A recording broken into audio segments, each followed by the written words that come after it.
Work was always separate. I mean, there was kind of, well, it's 7 o'clock on Tuesday night, we're in the lab. It's 7 o'clock Wednesday morning, we're at work. And so for me, it was like night and day. It was like schizophrenic type worlds. You got to earn a living, you got to pay the rent, types of things. But at home, in the quiet moments, we'd sort of think about things. And my wife's sister's here with us this weekend. She was 10, 11 at the time we were out at the lab, so I was telling her about stuff at the lab, and actually we talked about home a bunch of the tapes that we used at home. And she listened to them, and I gave her a Seth book, and it was just, this is what we're doing, and I think you'd find this book interesting, and it was a formative part of her life, just sharing my experiences, and she still, talks about it. And in fact, that's why she's here this weekend. She lives on Long Island and knew about Tom and figured, well, this is great. Come to the workshop and see my sister again. We haven't seen her for a couple of years, so those experiences just sort of intertwine, with everything else in your life, and things go on. Yeah. In a way, I would agree with Dennis. In a way, it's separate, and in a way, of course, it's not separate because you're just one person. But I also kind of had the sense of leading a double life, because when you're at work, you don't really discuss these things. They're not pertinent to your work. Especially not in that environment. It's not pertinent to your work, so there's no need to go there. And there's often a huge gap in understanding. So other people really wouldn't understand if you were trying to discuss that. So work is just kind of separate. So you have that work life where you're just a physicist or an engineer doing your physicist and engineering things. And this really doesn't come into it in a way that's visible, but in your whole life, it does come into everything. So, it comes into your relationship with people, and that you begin to see people a little differently. You probably become more tolerant. You probably become a little more understanding, a little less likely to get upset or angry, at work. So it doesn't, it does show up in your work as well. And of course, in my work, I do a lot of creating algorithms and code and doing simulations. And I find out that I don't have to have a solution in mind to start. I can start basically with an intuition. Start working the problem, working the math problem, working the algorithms, not really knowing exactly where it's going to go. And it always ends up exactly where it needs to be. So I think before I was a 10 sigma individual, I probably needed to plan things more and understand where I was going, before I started off on a trip. And now I don't do that so much. Things just work out. So the math, the analysis, all of that gets easier than it was before. You become more intuitive. You think maybe that math is not an intuitive thing. Math is an intellectual thing. But that's not so. So it does blend into everything. Math becomes intuitive. Writing programs become intuitive to where you just kind of head off in a direction, and eventually, as you look back on it, you realize there's no other way you could have come. That's the only way that actually works. And for some reason, that's the way you started, because it felt like that was the right thing to do. So it does affect everything. It's not completely separate, like, well, I have this world where I work in, that world where I'm at home, and this other world where I do these strange things in the larger reality.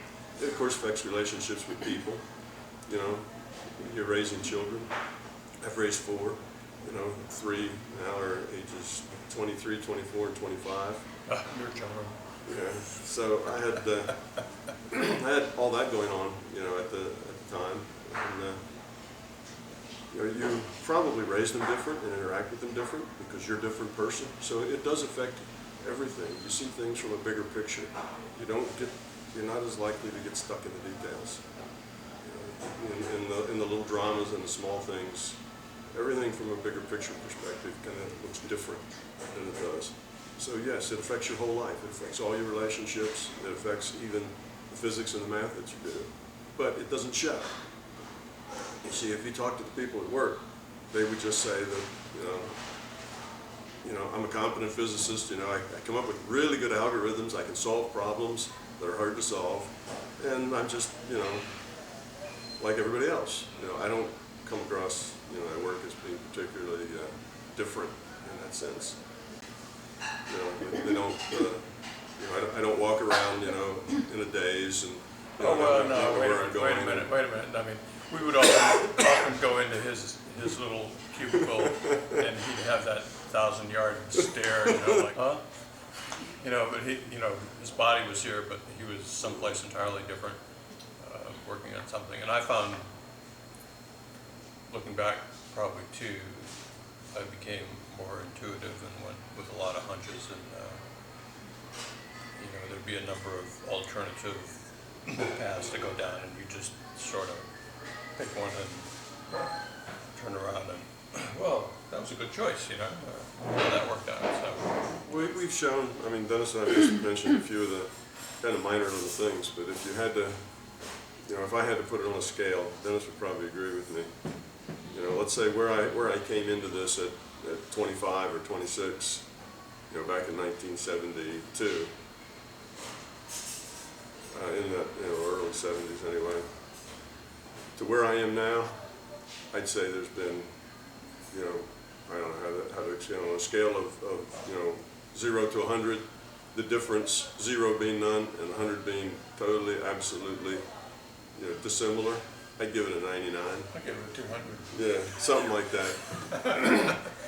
It's just totally, it's just totally different. So we can say, yeah, there's little things like you can do math intuitively, you can do simulations intuitively, you kind of know where to go without actually doing it with your intellect, and those are just kind of details.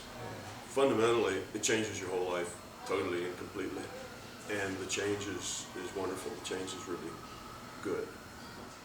One of the big things for me was a complete and totally confident realization that somehow or another, my consciousness is going to survive my physical body. So when this shell dies, I will continue to function someplace, sometime, somewhere when you least expect it, in some manner, kind of thing. And that's, for me, that was very reassuring, because like I said before, my religious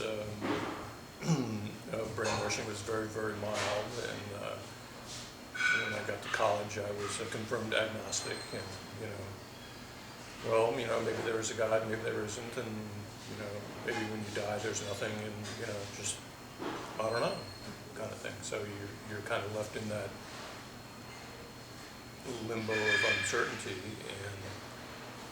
and after some of these experiences, it's like, wow, it's like, holy cow, I feel a lot better now. I can just relax and enjoy the rest of my life and die and don't worry about it.